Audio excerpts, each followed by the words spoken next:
Patay ang duha ka riders sa managlahing aksidente sa Dapitan City, Basilan ug Zamboanga City.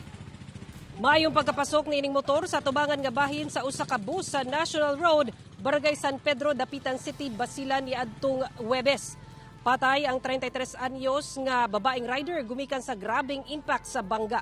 Sa investigasyon sa kapulisan, may overtake kuno ang motor sa gisundan nga sakyanan, hinungdan nga may bangga kini sa kasugat nga bus. Patay na dihang nadala sa ospital ang biktima. Kasamtangang gikusudiya sa Dapitan City Police ang driver sa bus samtang ginapaabot ang desisyon sa kabanay sa biktima. Samtang sa susamang adlaw sa Zamboanga City, patay ang 15 anyos nga lalaking rider human kini mabanggaan sa usa ka elf truck nga dunay kargang mga isda. Sa investigasyon sa kapulisan, naglata sa susamang direksyon ang duha ka sakyanan sa MCLL Highway sa Barangay Vitali dihang may overtake kuno ang elf truck ug nabanggaan niini ang motorsiklo. Nasayran nga walay suot nga helmet ang rider. Gikusudiya na sa Zamboanga City Police Station 1 ang driver sa truck samtang gipaabot ang kabanay sa biktima.